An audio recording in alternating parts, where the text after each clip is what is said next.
Patrick Isaya kwa undani wa habari za michezo kimataifa. Klabu ya AS FAR Rabat ya Morocco imetinga fainali ya ligi ya mabingwa barani Afrika CAF Champions League kufuatia ushindi wa jumla goli 2-1 dhidi ya RS Berkane kwenye nusu fainali. Rabat wakishinda goli 2-0 kwenye mchezo wa mkondo wa kwanza kabla ya kupoteza goli 1-0 kwenye marudiano. AS FAR Rabat itachuana na Mamelodi Sundowns ya Afrika Kusini kwenye fainali. Sundowns imetinga fainali baada ya ushindi wa jumla goli 2-0 dhidi ya Esperance de Tunis ya Tunisia kwenye nusu fainali. Na katika michuano ya NBA ni muendelezo wa playoff ambapo LeBron James na LA Lakers watakuwa Stripes.com Arena wakiwakaribisha kina Kevin Durant na The Rockets ni katika mzunguko wa kwanza wa playoff. Hii inakuwa playoff ya 4 kwa LeBron na Durant kukutana wakiwa timu tofauti. Boston Celtics kualika Philadelphia katika mzunguko wa kwanza.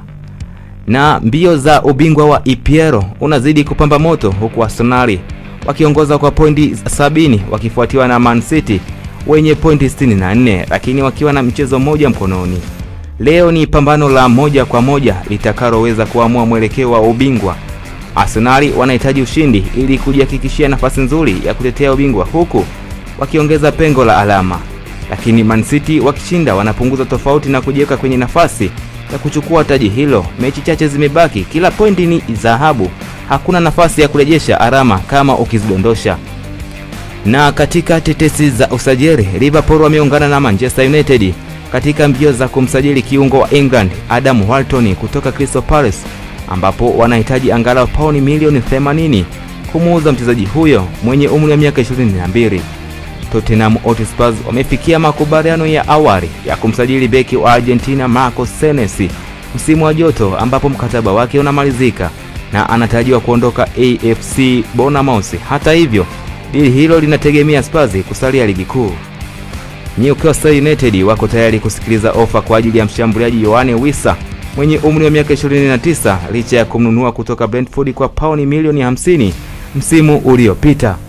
Na Atletico Madrid wamepoteza mchezo wa fainali ya Copa del Rey baada ya kula kisago kwenye changamoto ya mikwaju ya penalty ya 4-3 kwa Real Sociedad. Ndani ya dakika 120 timu hizo zilifungana mabao 2-2 ndipo penalty zikaamua nani awe bingwa.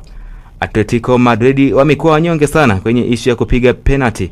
Mara nyingi wakifika hatua hii waga hawanaga bahati yoyote ya kupata mafanikio. Na klabu ya Bayern Munich inaweza kutangazwa bingwa wa Ujerumani leo hii iwapo haitapoteza dhidi ya Stuttgart katika dimba la Allianz Arena. Mabingwa hao wanatarajiwa wamepata nafuu baada ya mpinzani wao wa karibu Borussia Dortmund kupoteza kwa wiki ya pili mfululizo.